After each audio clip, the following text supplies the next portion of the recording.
Hello guys. बेटा आज का हमारा टॉपिक है डैम्पर बाइंडिंग। ये बड़ा सवाल उठता है कि डैम्पर बाइंडिंग कैसी होती है। तो आज का हमारा जो टॉपिक है वो है डैम्पर बाइंडिंग। ओके, तो डैम्पर बाइंडिंग क्या होती है और बेसिकली होता किसमें है ये? सिंक्रोनस मोटर में हमें डैम्पर बाइंडिंग करनी पड़ती है। जहां तक मैं समझता हूं कि आपको पता होगा, इंडक्शन मोटर का जो रोटर होता है वो किस तरह का होता है। अगर वो क्लियर हो जाए तो डैम्पर बाइंडिंग आपकी क्लियर हो जाएगी। ठीक है, मैं आपको याद दिलाता हूं कि देखिए, एक रोटर बना रहा हूं मैं, एग्जैक्ट रोटर नहीं बना रहा।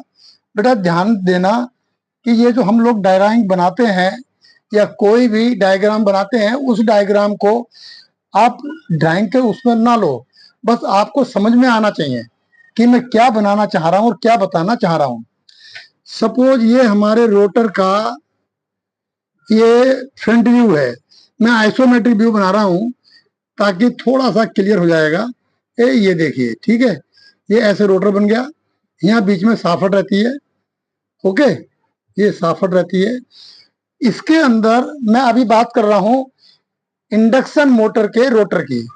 तो उसमें देखा होगा कुछ एल्युमिनियम की राड पड़ी होती है उसमें तिरछी, ऐसे करके आपको शायद याद आ रहा होगा। अगर देखा है तो, नहीं देखा तो आप समझ लीजिए, मैं आपको बता रहा हूं। तिरछी राड होती हैं इस तरह की पड़ी हुई, एल्युमिनियम वगैरह की। ठीक है, मतलब गुड कंडक्टर की होती हैं, कॉपर भी हो सकता है, ऐसी कोई बात नहीं है, लेकिन एल्युमिनियम की देखी है मैंने ज्यादातर। और इन राड को डाल करके चारों तरफ से इसको एक रिंग लेते हैं हम, वो भी एल्युमिनियम का रिंग होता है, और रिंग से इन्हें क्या कर देते हैं, शॉर्ट कर देते हैं।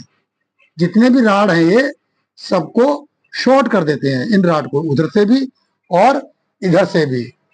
ठीक है, इसकी लंबाई, ये जो है हमारा तिरछी लाइनें क्यों होती हैं, इस पर मैं किसी और दिन वीडियो बनाऊंगा, लेकिन नहीं, मैं सस्पेंस में नहीं रखता, थोड़ा सा मोटा मोटा बता देता हूं। ये जो तिरछी लाइन में रखते हैं, हम रोटर का रेजिस्टेंस बढ़ाने के लिए ऐसा करते हैं।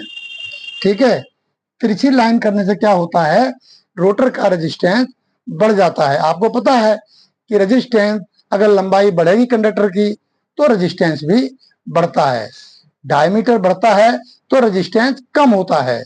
शायद आपको मालूम होगा, नहीं है तो समझ लीजिए। ठीक है, तो हम इसमें लाइनें खींचते हैं। अगर आप, यह आपका क्लियर हो गया रोटर।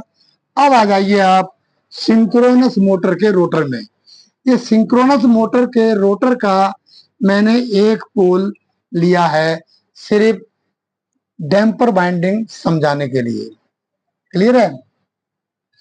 तो इस रोटर का जो एक पोल है, ये पोल, दो पोल, चार पोल भी हो सकते हैं, कोई ऐसी बात नहीं है। मैंने समझाने के लिए ये एक पोल लिया है, और इस एक पोल में ये आप, मैंने रेड कलर से बनाए हैं सर्कल से चार। ठीक है, चार नहीं हो सकते, ये काफी हो सकते हैं, ये तो सिर्फ समझाने के लिए है। ठीक है, ये चारों क्या है, ये कॉपर के राड हैं। ध्यान देना, इसमें मैं एल्युमिनियम की बात कर रहा था, इसमें कॉपर के राड हैं। ठीक है, और कौन कॉपर के राड को, ये जो लाइन दिखाई दे रही है आपको कर्व में, ये लाइन क्या है, जो ये रिंग है शॉर्ट करने के लिए इन सारे राड को, तो वो ये आप वही रिंग समझ लीजिए, वही रिंग है जो इनको सबको, तीनों को, चारों को शॉर्ट कर रहा है। ठीक है, इस सिर्फ बनाया इसलिए है कि आप लोग आसानी से समझ सकें बेसिकली डैम्पर बाइंडिंग होती क्या है। ठीक है, तो ये जो है हमने इसको चार राड डाल करके वैसे शॉर्ट कर देते हैं, और इसी को हम कहते हैं डैम्पर बाइंडिंग। ठीक है, मैं दोबारा बता दे रहा हूँ, लास्ट वीडियो में मैंने बताया है कि हम क्या करते हैं, इसके सिंक्रोनस मोटर के रोटर के लिए हमें एक्स्ट्रा एक सप्लाई देनी पड़ती है, जिससे जो होती है डीसी सप्लाई, और वो देते हैं रोटर को।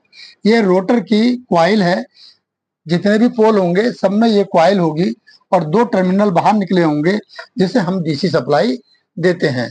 इससे क्या होता है, ये हमारे जो पोल हैं ये परमानेंट बन जाते हैं, क्योंकि ऑल्टरनेटिंग करंट के जो मैग्नेटिक पोल बनते हैं वो परमानेंट नहीं होते, वो north south north south north south 1 second में कम से कम 50 बार वो चेंज होते रहते हैं। ठीक है, तो इसलिए हम इसे डीसी सप्लाई देते हैं ये इसके लिए। और ऐसा इसलिए करते हैं क्योंकि मेरा अगला टॉपिक रहेगा कि रोटरी फ्लक्स क्या होता है। फ्लक्स तो बहुत है, हालांकि लास्ट वीडियो में मैंने बताया है, देख लेना एक बार रोटरी फ्लक्स होता क्या है। तो रोटरी फ्लक्स के बारे में वीडियो बनाऊंगा मैं, और फिर इस परमानेंट मैग्नेट का क्या रोल होता है उसमें ज्यादा क्लियर हो जाएगा। ठीक है, क्योंकि मोटर, पहली बात तो हमें एक्स्ट्रा डीसी सप्लाई देनी क्यों पड़ रही है। आपको मालूम है कोई भी इंडक्शन मोटर हो 3 फेज की, 2 सिंगल फेज की, उसमें हमें डीसी सप्लाई देनी नहीं पड़ती, वो डायरेक्ट रोटर है, स्विच ऑन करो चल पड़ेगा। और हम बता चुके हैं पहले भी कि ये मोटर सेल्फ स्टार्ट नहीं होती। लेकिन प्लीज मेरी बात मत पकड़ना, क्योंकि आज की तारीख में सेल्फ स्टार्ट मोटर भी आ रही हैं। लेकिन ये समझना जरूरी है, आप पहले ये मान लीजिए कि ये मोटरें सेल्फ स्टार्ट नहीं होती, इसे अलग से एक प्राइम मूवर से स्टार्ट किया जाता है। प्राइम मूवर में आपको बताऊं क्या होता है, कोई भी एसी डीसी मोटर हो सकती है, कोई इंजन हो सकता है, और जब ये मोटर सिंक्रोनस स्पीड पे घूमने लगती है फिर हम उस प्राइम मूवर को डिस्कनेक्ट कर देते हैं। इसका गुणगान ज्यादा नहीं करूंगा सिंक्रोनस मोटर का।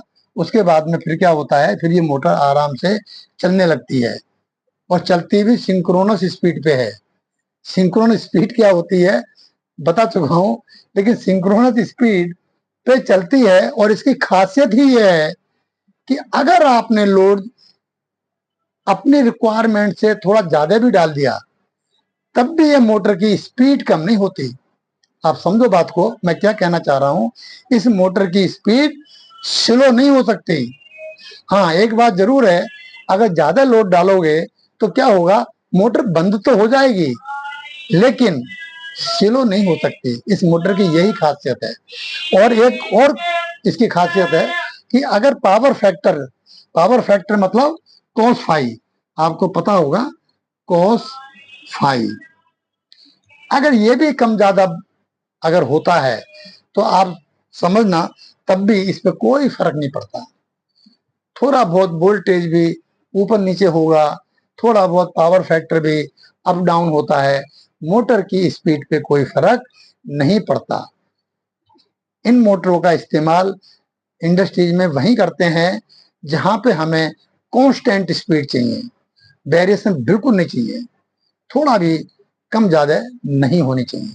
ठीक है बच्चों, तो ये हमारी क्या था, ये होगी हमारी डैम्पर बाइंडिंग, इसका एप्लीकेशन, रोटरी फ्लक्स, और ये क्यों नहीं घूम पाती हमारी विदाउट प्राइम मूवर, ये बात बहुत काम की है।